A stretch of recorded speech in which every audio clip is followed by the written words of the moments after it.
Hola amigos. El crecimiento de la actividad bélica empieza a ser exponencial. Todo indica que Rusia ha comenzado una gran ofensiva. El presidente Putin anunció datos sobre el número de militares rusos que participan en la operación militar especial. Según sus palabras, en la zona del Distrito Militar del Norte hay 617.000 militares rusos, cifra que supera con creces las estimaciones que tenía la OTAN al respecto, que se creía que era de entre 300 y 400.000 soldados. Además, Putin proporcionó información sobre las pérdidas de equipo militar de la OTAN en los últimos 6 meses de contraofensiva. Según sus palabras, los combatientes rusos han destruido 747 tanques y más de 2.000 vehículos blindados de diversas clases desde el inicio de la contraofensiva ucraniana. Impresionante, para equipar todo un ejército. Además fueron atacados centros de mando subterráneos desde donde la OTAN dirige las operaciones en Ucrania. En Oriente Medio los yemeníes están creando enormes problemas a la navegación comercial, ya que pronto nadie querrá navegar por esa zona, y ahora en Estados Unidos están que fuman en pipa, porque no pueden controlar a los barcos fantasmas rusos con lo que se evaden de las sanciones. Si el otro día resulta que fue neutralizado el satélite más secreto y más potente que tenía Estados Unidos para controlar las operaciones en Ucrania, ahora tampoco se explica cómo. No pueden ver los barcos rusos que aparecen y desaparecen sin que puedan seguir su rastro. Por su parte, Finlandia ha dado un paso peligroso, al permitir numerosas bases de la OTAN en su territorio. Y Alemania, que anunció la entrega urgente de un nuevo sistema de defensa aérea Patriot a Ucrania, parece que se lo han cepillado nada más llegar. Eso parece por las noticias del ataque masivo en toda Ucrania de ayer. Han surgido detalles de la destrucción del sistema de defensa aérea Patriot. Según los turcos, una batería de sistemas de defensa aérea Patriot enviada por Alemania a Ucrania fue destruida por un ataque con misiles Kinzhal cerca de Zitomir, al oeste de Kiev. También se afirma que podría haber sido una batería parcialmente dividida entre Kiev y Odessa, y que fue retirada hacia el oeste después del bombardeo del centro de Kiev, con 5 lanzadores, un vehículo de mando y un radar de vigilancia aerotransportado que fueron destruidos. También fueron destruidos 80 misiles listos para disparar, valorados en $5,5 millones, y 160 misiles de repuesto en existencia. Su coste es de $1.320 millones. En los últimos 8 años, Estados Unidos ha encargado entre 108 y 328 nuevos misiles MIM-104, y ayer, de un solo golpe, Rusia prácticamente destruyó la producción de un año de Estados Unidos. Durante los ataques a Kiev, el sistema de defensa aérea se integró con el radar del complejo Aegis, y con aviones de control y detección de radar de largo alcance en Polonia y Rumanía, y aunque intentó derribar a los Kinzhal, no pudo y fue destruido. Así, el número de sistemas de defensa aérea Patriot destruidos en Ucrania aumentó a 4. Según los turcos, las dagas atacaron una batería de sistemas de defensa aérea Patriot recientemente transferidos a Alemania. Ya que Alemania suministró a Ucrania un segundo sistema de defensa aérea Patriot y misiles para él, como se desprende de la lista actualizada de armas suministradas a Ucrania en el sitio web del gobierno alemán. El miércoles, el canciller alemán Olaf Scholz afirmó que el segundo sistema Patriot de Alemania se pondrá en funcionamiento en Ucrania antes de finales de año. ¿Se lo habrán cepillado ayer?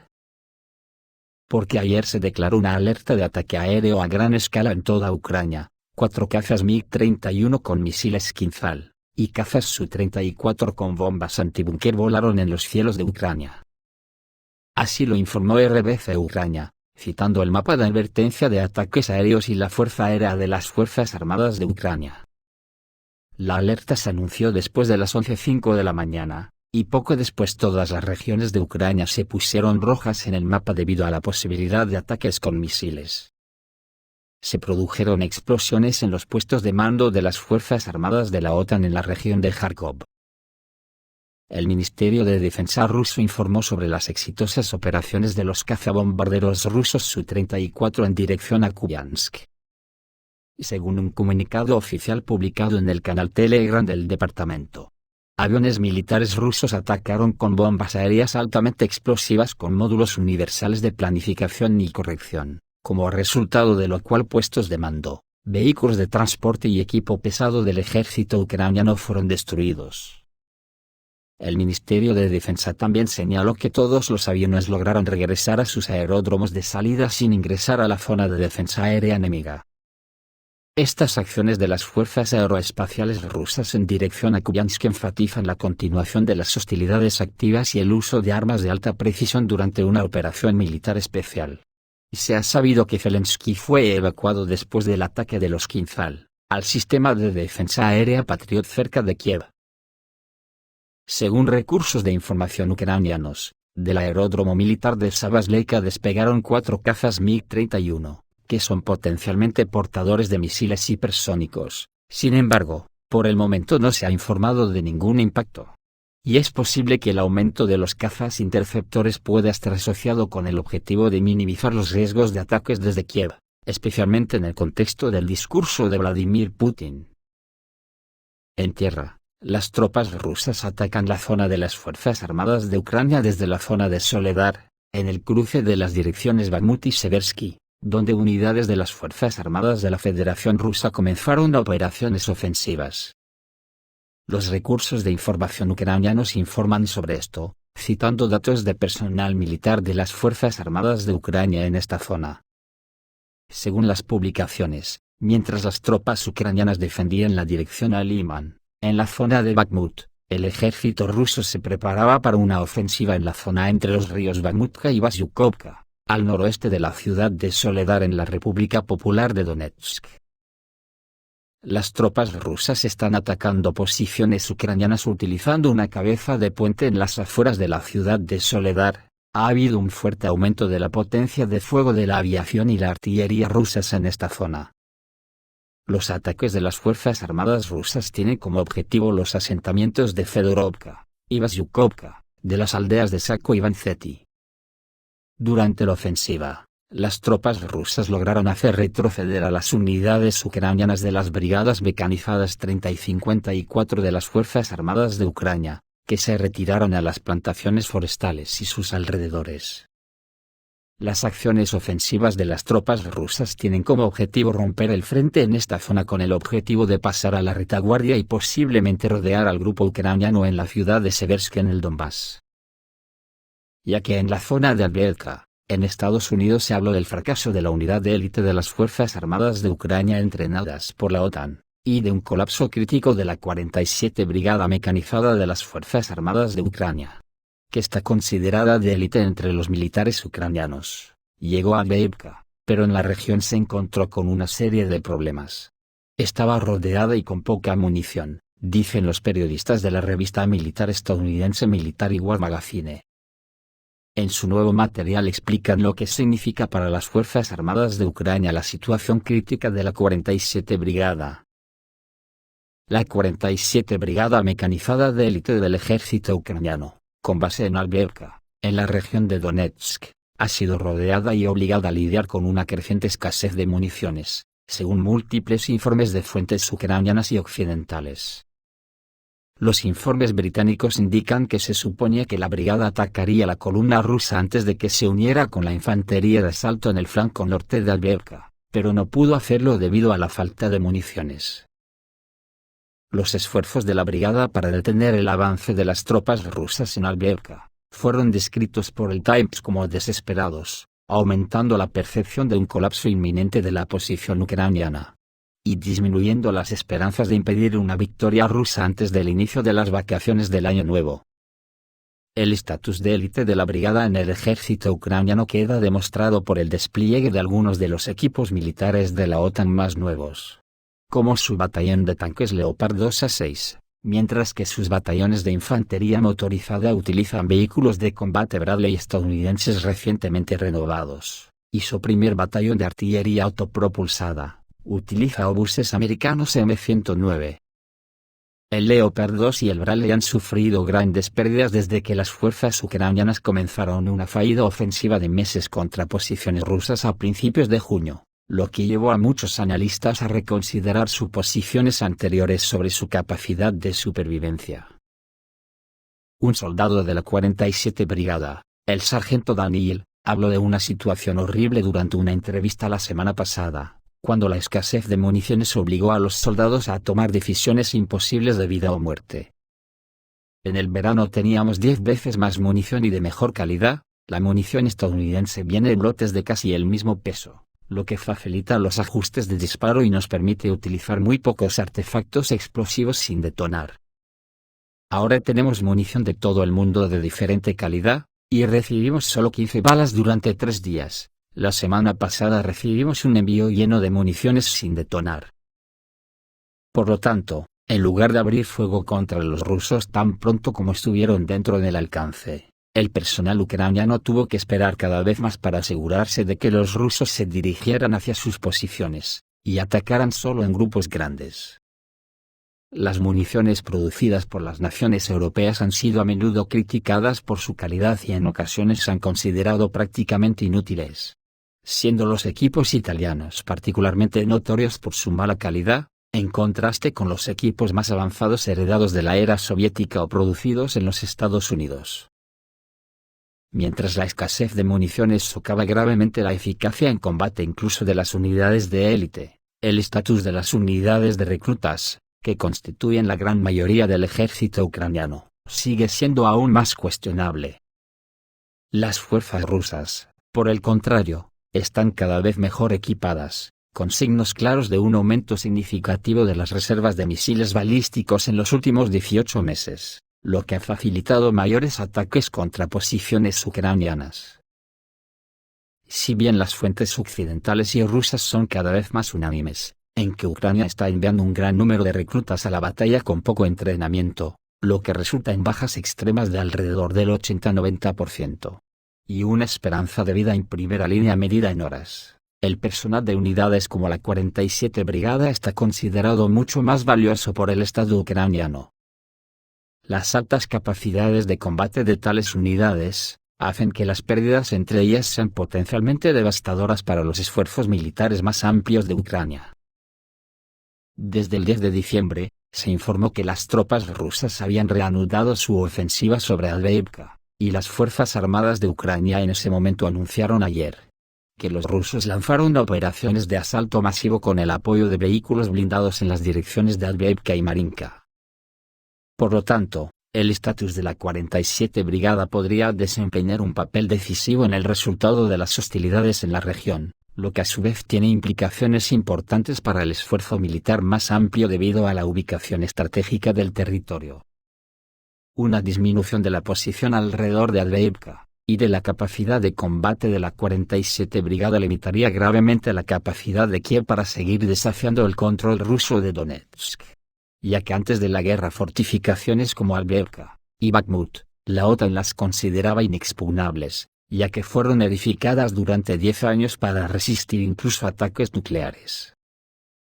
Por eso la OTAN está en un desconcierto total. El anuncio de Putin de ayer de que tenía 617.000 soldados en el frente, unido al resto de frentes donde tampoco pueden controlar mucho, está haciendo que la escalada de la guerra queme etapas con bastante rapidez, ya que en Israel tampoco le van las cosas tan bien como nos cuentan, al ejército de Israel, que se está cebando exterminando civiles. Y en cualquier momento pueden entrar más naciones en guerra. Ante esta posible escalada, Finlandia permitió a Estados Unidos colocar bases e instalaciones militares en 15 regiones del país. Finlandia se está preparando para firmar un acuerdo con Estados Unidos, que permitirá ubicar bases militares estadounidenses en su territorio. Este acuerdo, conocido como Acuerdo de Cooperación en Defensa, prevé el despliegue de tropas e infraestructura militar estadounidenses en 15 regiones de Finlandia, excluidas las regiones orientales fronterizas con Rusia. El ministro de Defensa finlandés, Antti Akkanen, aclaró que no habrá estacionamiento permanente de tropas ni material militar estadounidense en el este de Finlandia. El objetivo de esta medida es garantizar la seguridad y fortalecer el poder de defensa del país. Y voy yo, y me lo creo. El acuerdo también prevé la creación de territorios especializados para el ejército estadounidense, que les permitirán entrar sin obstáculos a Finlandia sin control ni inspección aduanera. Lo que quiere decir que Finlandia ya no es Finlandia, sino una estrella más en la bandera de Estados Unidos, como son Alemania, España, Italia, Ucrania o Turquía, que solo son bases de Estados Unidos sin capacidad de decidir nada. Vale la pena señalar que los parámetros del acuerdo entre Finlandia y Estados Unidos se están negociando y pueden modificarse. Se espera que la ceremonia de firma tenga lugar la próxima semana. Anteriormente se supo que Finlandia había decidido cerrar completamente el puesto de control en la frontera con Rusia. Ay, que me parto. Parámetros del acuerdo, dicen, pero ¿qué parámetros ni qué leches?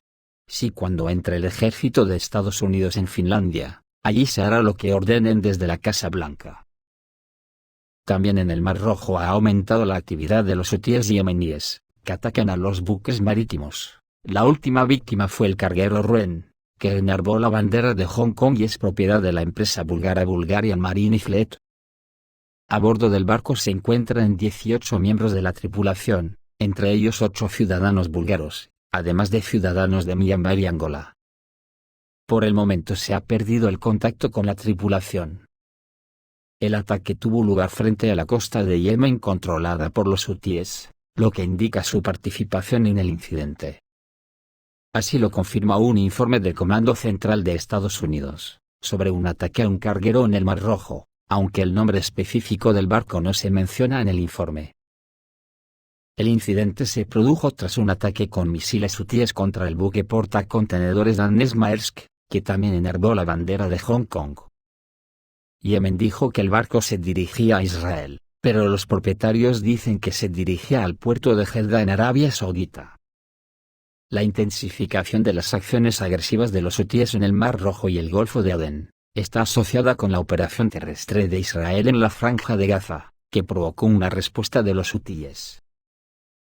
He dejado para el final la anomalía en el Mar de Japón, y que Estados Unidos está cabreado por la pérdida de control de enormes barcos rusos. Estados Unidos y sus satélites están intensificando sus esfuerzos para impedir el movimiento de barcos rusos a lo largo de las rutas logísticas más populares, pero recientemente, los estadounidenses descubrieron una anomalía en el Mar de Japón, según un material publicado en la plataforma de Internet china Tencent. Eso explicaría por qué le llaman la flota fantasma a la flota comercial rusa de más de 500 buques que se saltan todas las sanciones impuestas absurdamente por la OTAN. En la prensa estadounidense abundan las publicaciones que se quejan de los problemas con los barcos rusos. En particular, hace algún tiempo supuestamente se registró cierta anomalía en el Mar de Japón, no lejos de las costas rusas. Dice el material del sitio web ABN24. Según las señales de radio recibidas, un enorme barco ruso se dirigía hacia China, pero las imágenes de satélite de estas aguas no mostraban nada. En la foto de los satélites no había ningún barco. En Estados Unidos comprobaron los datos obtenidos varias veces y cada vez eran los mismos. No había nada en los lugares donde se suponía que estaba el barco ruso. La anomalía en el Mar de Japón tomó por sorpresa a Estados Unidos. No hubo explicación para lo sucedido. Sin embargo, algún tiempo después, tras el descubrimiento de señales extrañas, resultó que había llegado a China un enorme petrolero con petróleo ruso. Estados Unidos se enojó cuando se enteró de esto, y se llegó a la conclusión de que Rusia supuestamente utiliza dispositivos especiales en sus barcos cisterna, lo que dificulta enormemente el seguimiento de su ubicación. Para un país como China, que puede enfrentarse a un bloqueo naval estadounidense, esta experiencia es extremadamente interesante. Puede que valga la pena adoptarla, dice el material publicado en la plataforma Tencent. Observemos, a su vez, que hay bastante material en la prensa occidental sobre el supuesto uso de una flota de petroleros por parte de Rusia para eludir el llamado techo de precios del petróleo ruso. Fue instalado por los países occidentales en diciembre del año pasado, e implica que las empresas rusas no pueden vender petróleo a más de $60 el barril. Estamos hablando de suministro de energía por mar. Rusia, por supuesto, no reconoce la legitimidad de tales restricciones y no va a reconocerlas. Según un decreto del presidente ruso Vladimir Putin, está prohibido vender petróleo a entidades privadas y jurídicas que reconozcan el precio máximo. En general, Rusia es libre de determinar por sí misma cómo suministrar sus recursos energéticos a los mercados mundiales. Si Estados Unidos y la Unión Europea se niegan a comprarlos, entonces es asunto suyo. pero Rusia no tiene obligaciones ni motivos para tener en cuenta de ninguna manera las opiniones de los países occidentales sobre qué vender, a quién y a qué precio. El caso es que alguna bóveda electrónica cubre estos barcos para convertirlos en fantasmas que los satélites de la OTAN no pueden ver. Esto es todo, amigos, reciban un saludo.